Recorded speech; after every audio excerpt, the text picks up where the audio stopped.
So you went through all that hard work of finally getting an interview. You did an initial phone screen with the HR manager. It went well. Then the HR manager emailed you and set up an appointment with the hiring manager. And you had an initial phone screen with them. So a couple days later, you get another email or a phone call from the HR manager. And the first thing that he or she is going to most likely say is, "So, how did the phone interview with so-and-so go?" They're not really asking when they ask that question. It's not as though it's a trick question. It's not, but they're really not genuinely asking. Trust me when I tell you, they already know the answer. And the fact that you're getting a call back, generally speaking, unless they're giving you a courtesy phone call just to say, sorry, but generally speaking, that additional phone call and that additional level of engagement means a pretty good sign, especially when they start the conversation with, "So how did it go with so-and-so?" So the reason why they're really asking that question is because they want to get a gauge of your self-awareness. And I say this all the time. When you are not only in your 20s, but also into your 30s, one of the things that people will look to, and especially employers will look to, is how self-aware you are, how good you are at understanding your surroundings, etc.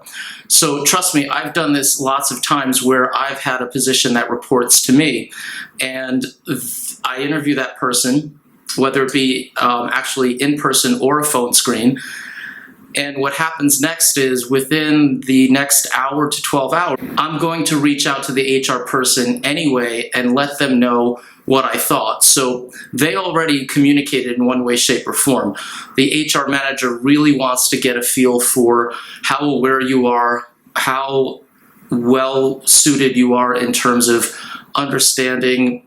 So maybe you fixed it during the phone interview with that hiring manager. Maybe you explained something, it didn't really work, and then maybe used another example instead. So when you go back to having that second phone call with the HR manager, so tell them that. Tell them, hey, it went really, really well. There was a particular point in the interview where they asked me such and such, and I started to explain it. I felt as though I wasn't really communicating what I wanted to in the most clear way as possible. So I used another example, and then it seemed to get things, a little bit back on track.